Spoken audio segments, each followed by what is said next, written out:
Fellas, MMA fans say some pretty dumb stuff, so in this video we're going to go through things MMA fans say that me off. Starting off with the classic, the bad cards are always bangers, you must be a casual. Yeah, this is typically when you'll see like an awful card, and then there'll always be like a couple of people in the comment section saying, but the bad cards are always bangers, just say you're a casual, they always deliver. And I'm like, so? You need two aspects that make a good card. The first one is it needs to perform well, and the second one is it needs to be a stacked card on paper. You need both for, in my opinion, what should be considered a good card. Like take UFC 313 for example. This was a stacked card on paper, really good card on paper, but it didn't really perform that great, and therefore, in my eyes at least, this wasn't a good card. You take a different card like UFC Fight Night Moicano versus Duncan. This was an awful card on paper, but it actually performed really well, but because of it had no interest on paper, this is also a bad card. So neither of these are good cards. You need both. You need it to be stacked on paper and you need it to perform. For example, UFC 327, the last numbered event,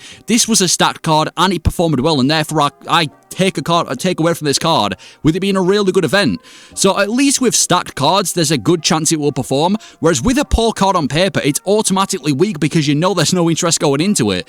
And people always say, but the bad cards are always bangers, which ain't even true. It's like this whole narrative that every time there's a bad card, it's going to be a sneaky banger. That ain't true. The fucking Sterling versus Zalal card that went down like 2 weeks ago was awful. Like, I think there was 2 finishes on the entire card. The one earlier on this year, Batista versus Oliveira fight night, another awful card that didn't really perform.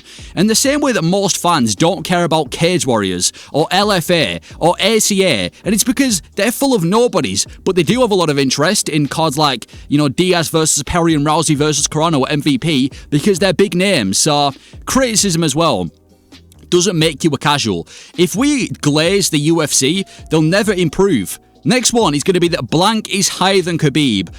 On the GOAT list, yeah, the Khabib GOAT conversation timeline kind of started with Khabib retiring. He retires from MMA, and then everyone calls him the GOAT. Like, it was like this mainstream opinion that Khabib was a GOAT, and nobody would budge on it. A few years pass, a couple of years pass, and now people are kind of calming down a bit, and it seems like everyone's now downplaying Khabib on the other side of the spectrum. And now, it's almost like Khabib is the new measurement for fighters on the GOAT list. Pereira finishes Roundtree. Pereira finishes Ankalaev. Volk beats Lopez. Yan beats Barab. Topuria knocks out Holloway. Like, it's not the new method is you'll get a new champion in the UFC, 2 to 3 defenses later. Is blank higher than Khabib on the GOAT list? Like, Khabib is now, it's like with Khabib, it's like 50% of people glaze him to death, and then the other 50% hate him, and there's no in between. And I can guarantee, if, you know, Tom Aspinall, Joshua Van Chimaev, Yan, some of the current champions get maybe a few more defenses, you best believe the conversation coming up as if they're higher than Khabib on the GOAT list. The next one, it's not really a certain thing to say, but it's more of a theory, and it's kind of MMA switch-up behaviour. Yeah, you guys switch up so fast. Like, Arman's ego is out of control. You don't demand respect. A couple of years ago, everybody disliked Arman. Now he's like a fan favourite. Now, I don't blame people for liking him. I did a video on this a few weeks back, but everyone loves Arman now, even though a few years ago, everyone hated him. Yuri, everyone before UFC 327, let's go Yuri, let's go for that. Now, people are saying he's a grown-ass man talking about mercy and being a samurai. Tom Aspinall, everyone's champion, the people's champion. He gets eye-poked, and now everyone's saying he's a quitter and faking an eye injury. The Peyton Talbot fight, where he was on the rise, and everyone was saying he's the next O'Malley, he loses to Barcelos. Oh, should have spent less time with Frank Ocean, you zesty little shit. Can't chab and tip your way out of this one, bud. Don't forget, Strickland versus Hernandez, the entire build-up was supporting Hernandez. He finishes Hernandez, now everyone's suddenly on Team Strickland. Chalmer when Alex the champion, he loses to Ankalaev, everyone's mocking Alex, he's the champion again, suddenly we're all Alex fans again.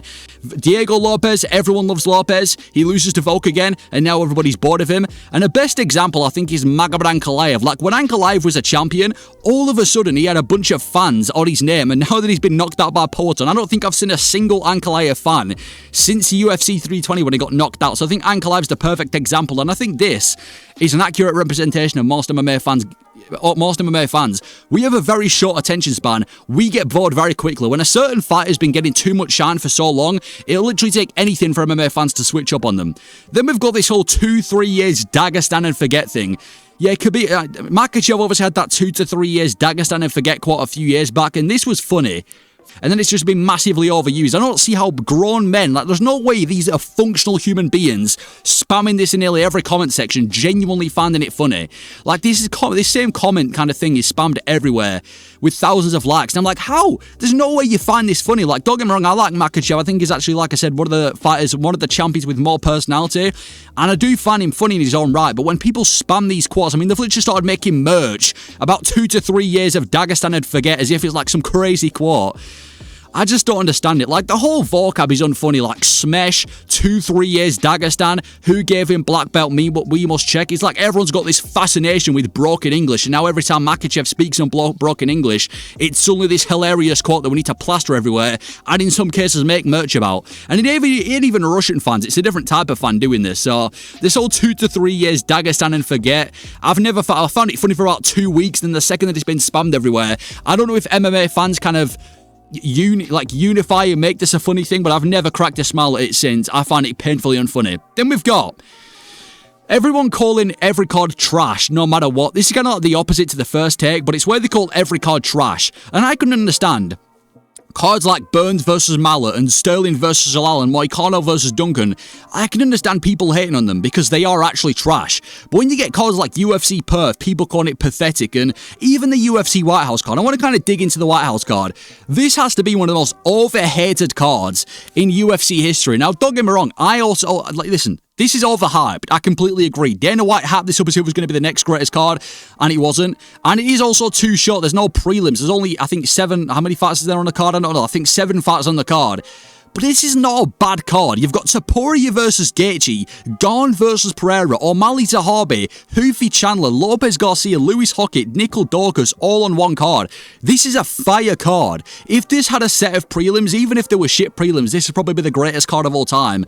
And you look at UFC 300, everyone was calling it a trash card. People were saying it was Lucas Tracy. I wouldn't wish UFC 300 on my worst enemy. And it happened to be the greatest card of all time. Similar to what I was saying at the beginning, it performed well, and it was stacked on paper. And I can't stand this whole MMA is dying theory as well. Like, this year alone, we've had an incredible main event coming off in Perth with Prates beating Madalena. We had one of the funnest title fights ever with Paddy versus Gaethje. We had one of, if not the greatest heavyweight fight of all time with Blades and Hockett. We had a phenomenal numbered card at UFC 327. We had one of the most brutal women MMA finishes of all time with Macy Barber and Alexa Grasso. We had an all-American beatdown with Strickland finishing Hernandez. And upcoming, we've got one of the best cards in modern history this week with UFC 328. We've got the White House card, which even though it's controversial is a huge unique card. We've got the Rousey versus Carano, which is like a nostalgic MVP card. UFC 329, which is probably going to be a big international fight week card as well. And if you look at every champion right now, this is an incredible lineup of champions. I feel like fans are always first to complain when we've got a bad lineup, but now that we've actually got like a really good lineup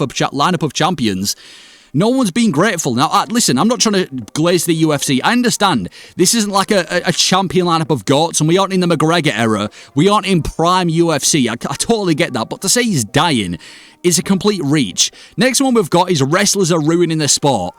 This one's so outdated as well. Ask a casual why they're not into the sport and they'll always say wrestling, cuddling, hugfest. Like, if you look at every champion like we've just been through, 2 of them are grapplers. Literally only 2 of the current UFC champions are grapplers. And even those 2, yes, they've just had boring fights, but they predominantly finished their fights and they're getting bonuses too.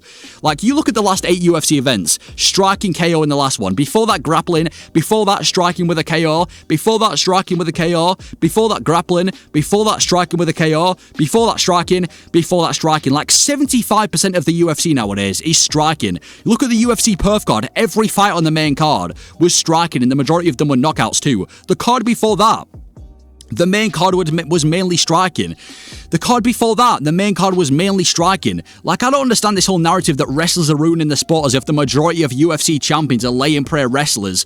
I see a lot more striking in the UFC than grappling. If anything, grappling's rare. Well, not rare, but it's not like a common thing, especially with main events in the UFC. So for that to be a narrative of why somebody doesn't watch the sport, I find it mind-blowing. When striking's like all over the place nowadays as well. So wrestlers are ruining the sport. No, they're not. You just haven't watched the sport and you only watch Chimaev and maybe you watch Oliveira versus Holloway and now you're a bit butthurt. Next one is this whole yo glazing so-and-so fighter.